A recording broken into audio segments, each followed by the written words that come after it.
శరణం నవామేశ్వర నరనామర శంకర.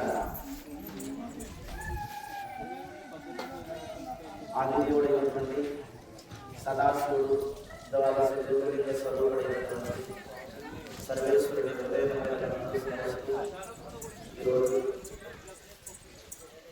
మన గ్రామ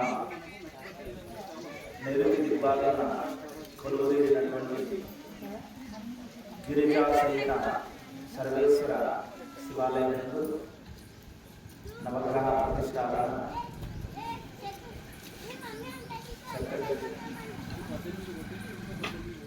వేదమంత్రులతో ఆయన సేవలో దుర్గమేశ్వరులతో ప్రతిష్టాపన చేయడం మనందరి యొక్క ఆనందదాయకం.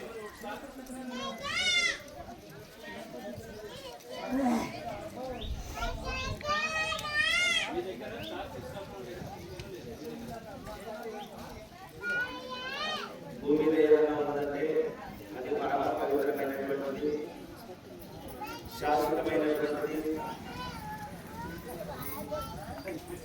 జీవితంలో ఎవరు కొనుక్కోలేనటువంటిది, ఎవరు తీసుకెళ్ళలేనటువంటిది, సత్యతం నిత్యం సచ్చిదానంద స్వరూపం సదాశివం.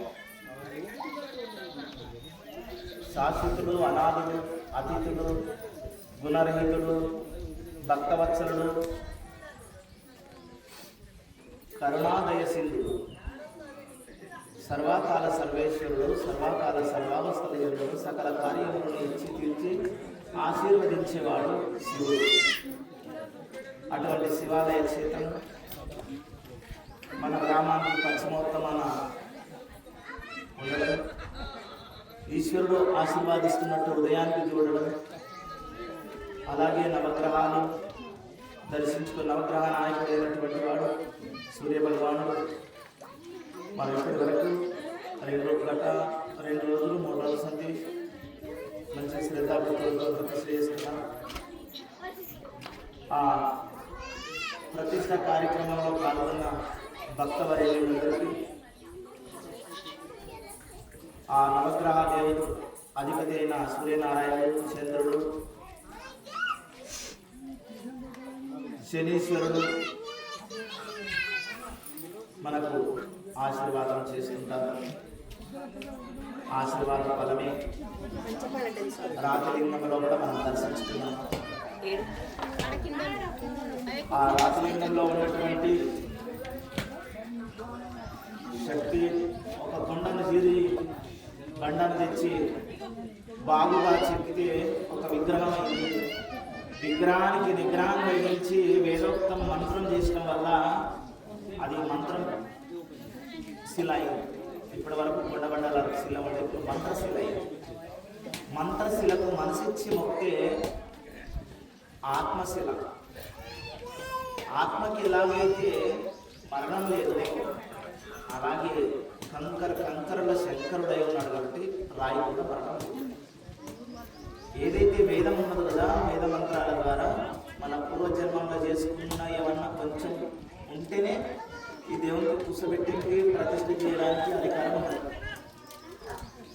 మనం ఏమన్నా ఆ దేవుడికి ఏదో జన్మల ఇంకొంచెం బాకీ ఉన్నామేమో, ఆ బాకీ ఇప్పుడు భగవంతుడు ఈ రూపంలో మనకు దర్శనం, హోమం, యజ్ఞం రూపంలో తీర్చుకున్నాడు.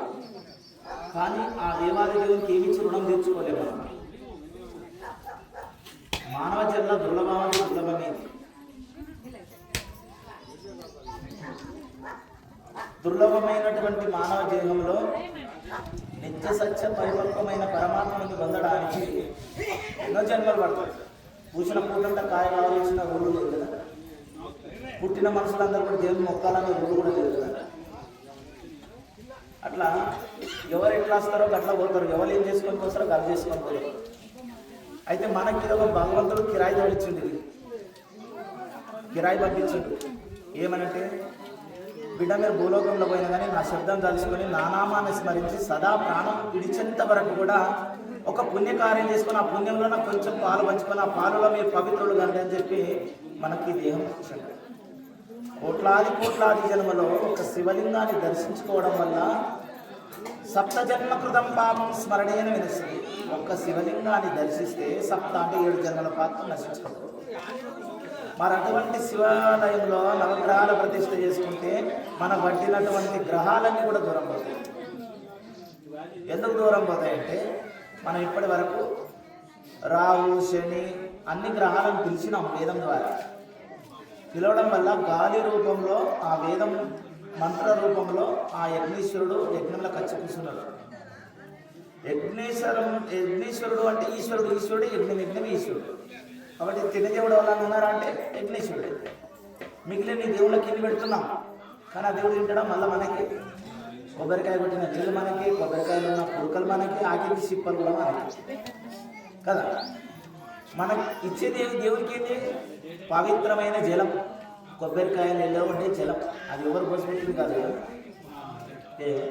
కొబ్బరికాయలో కూడా ఉన్న జలాన్ని దైవానికి అర్పిస్తూ మనం యజ్ఞ రూపంలో ఉన్న అగ్నీశ్వరుని ఆహ్వానం చేస్తూ నవరత్నాలు, సమిదలు, పండ్లు, పాలు, పెరుగు, చక్కెర, నెయ్యి దేవుడిచ్చిన వస్తువులన్నీ దేవుడికి ఇచ్చినాం అన్నమాట. మనం ఇవ్వడానికి మనకు ఆయన ఇచ్చినాయి.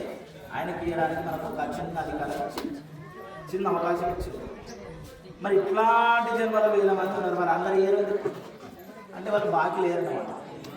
దేవుడికి బాకీ లేదు. కొందరే బాకీ ఉన్నారు. ఎందుకొరకు? అవసరమైన పువ్వులు మాత్రమే దేవుడికి తెంపి పెట్టాం. మానస మొగ్గలు ఉంటాయి, ఆకులు ఉంటాయి, కానీ అన్ని ఆకులు పెట్టాం, అన్ని పువ్వులు పెట్టాం, అన్ని మొగ్గలు పెట్టాం.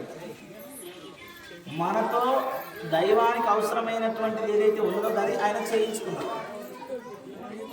మనం అనుకుంటాం, అయ్యో మనం చేసినాం, ఎవరు రాలేదు కదా, ఎవరు లేరు కదా అనుకుంటాం. ఎవరికి మనకేం అవసరం, మన పని మనం చేసుకుంటాం. వాళ్ళు మందితో మనకేం అవసరం, మనం ఎట్లున్నాం అట్లా ఆ మంది మనమే చూసుకోవాలి. వాళ్ళు ఎట్లా ఉండాలి, మనం ఎట్లా ఫస్ట్ చూసుకోవాలి. అది మానవ జన్మ. వచ్చి మానవ జన్మలో మనం చేసుకోవాల్సినటువంటిది ఏంటంటే వచ్చి నుంచి సచ్చిన దాకా సద్గురు నామము ఇవ్వకుండా కలుసుకోవడం మానవ జీవితంలో అమూల్యమైనటువంటి అవకాశం. నమశివాయని నమ్మి లింగము మీద ఒక్క దళం పైన నెక్కించి చూచిన ఇప్పుడు దగ్గర రాడు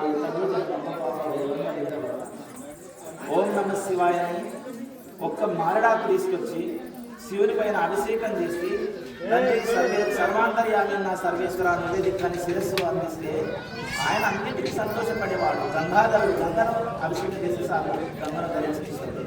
మరి మిగిలిన దేవతలు అట్లా కాదు. వాళ్ళకి కనీసం బొట్టు పెట్టుకోకపోయినా ఒప్పుకోరు, పండు పెట్టకపోయినా ఒప్పుకోరు, ఏ వస్తువు పెట్టకపోయినా ఒప్పుకోరు. కానీ సదాశివుడు ఇచ్చేవాడే తప్ప తీసుకునేవాడు లేదు. ఇప్పటిదాకా కూడా ఏ భక్తుడైనా వరాలు ఇచ్చాడు. అనుకున్నాన్ని తలకాయలు ఇచ్చాడు, రాముడికి అనుకున్నంత రాజ్యం ఇచ్చాడు. రాముడు పోయి రామేశ్వరుడు దగ్గర శివుడి ప్రతిష్ఠ చేసుకున్నాడు. ఆయన రామేశ్వరుడు, రాముడు కృష్ణుడు అందరూ కూడా శివుడికి పూజ చేశారు. మొదలు ఎడకలైతుందో శివుడి నుంచి స్టార్ట్ అవుతుంది, అంత మేడికి శివుడి నుంచి ఉండలేదు. పుట్టేది శివమైతే చచ్చేది శివం, పుట్టుట శివం చచ్చేది శివం. ఈ రెండింటికి ఆదినాయకుడు ఎవరు? సదాశివుడు. భూతనాథ సదాశివ శరణం భవ భూతేశ్వర. ఆ భూతనాథుడు కాటిలో ఉండేవాడు, భూతాలలో ఉండేవాడు. భూతనాథుడు భూతాలకు నాయకుడు, అన్ని ఆత్మలకు అధిపతి. ఆ భూతనాయకుని యొక్క సేవ చేస్తే మనకు బుద్ధి వస్తుంది.